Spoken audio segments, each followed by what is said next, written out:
იძინა ივანიშვილის ტელევიზიის მეცხრე არხის ეგრეთ წოდებული ძვირადღირებული ჟურნალისტის ეკა ბერიძიშვილს პოლიცია ეძებს. ოლიგარქ ივანიშვილის ფავორიტი ტერეწამპანის ვაჟმა ბექა ჯიბლაძემ რესტორან ლოფტის თანამშრომელს დანა ორჯერ დაარტყა. მძიმე ჭრილობები ბონდო ბაღაკაშვილს სახისა და წელის არეში აქვს მიყენებული. შემთხვევა ვაკის რაიონში მოხდა ამ დროისთვის უკვე ცნობილია ინციდენტის მიზეზიც. თვითმხილველების მონაყოლით ირკვევა, რომ ეკა ბერიძიშვილი, რომელიც რესტორანში გვიან საღამოს თავის მეგობართან თარხან გასვიანთან ერთად მივიდა, არაფხიზელ მდგომარეობაში იმყოფებოდა და აგრესიულობით გამოირჩეოდა. თუმცა ინციდენტს, რომელიც დაჭრით დასრულდა, წინ სიტყვიერი დაპირისპირებაც უძღოდა. შელაპარაკება მას შემდეგ დაიწყო, რაც ეკა ბერიძიშვილმა თანხის გადახდა უცხოური ვალუტით მოისურვა და ამაზე რესტორნის ადმინისტრაციისგან უარი მიიღო. ჯიბლაძეს ანგარიშწორება ეროვნულ ვალუტაში მოსთხოვეს, ამის შემდეგ გაღიზიანებულმა ჯიბლაძემ ის მიმტანი დაჭრა, რომელიც მის მაგიდას ემსახურებოდა.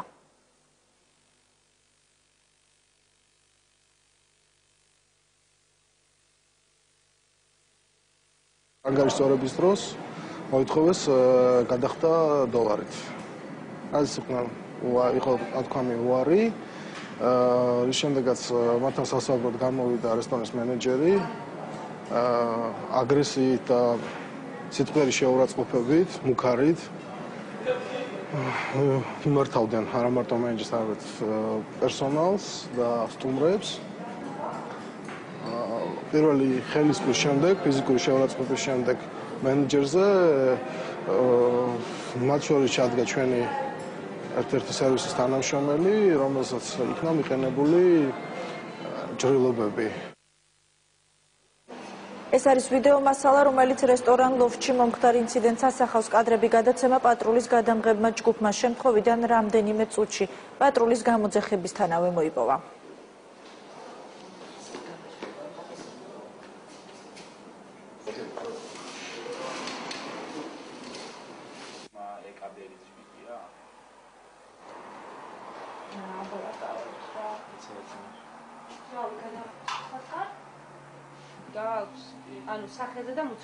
რაც შეეხება ეკა ბერიძიშვილის მიერ დაჭრილ ბონდო ბაღაკაშვილის ჯანმრთელობის მდგომარეობას, მისი სიცოცხლის გადარჩენა ექიმებმა დროული ქირურგიული ჩარევის შედეგად შეძლეს. შეგახსენებთ, რომ დაჭრილ ოფიციანტს მძიმე ჭრილობები ბექა ჯიბლაძემ საფეთქლიდან საძილე არტერიამდე და წელის არეში ბასრის საგნით მიაყენა. ამ დროისთვის გავრცელებული ინფორმაციით კი ეკა ბერიძიშვილმა მიმალვის მიზნით საქართველო უკვე დატოვა. მის წინააღმდეგ საქმე სისხლის სამართლის კოდექსის 108 და 239 მუხლებით არის აღძრული. საქმესთან დაკავშირებით დაკავებულია ბექა ჯიბლაძის მეგობარი თარხან გასვიანიც, რომელიც ინციდენტის დროს შემთხვევის ადგილზე იმყოფებოდა. თარხან გასვიანს საკუთარი ფოტოსტუდია აქვს, გასვიანის სტუდიო, რომელიც ინციდენტის შემდეგ აღარ მუშაობს.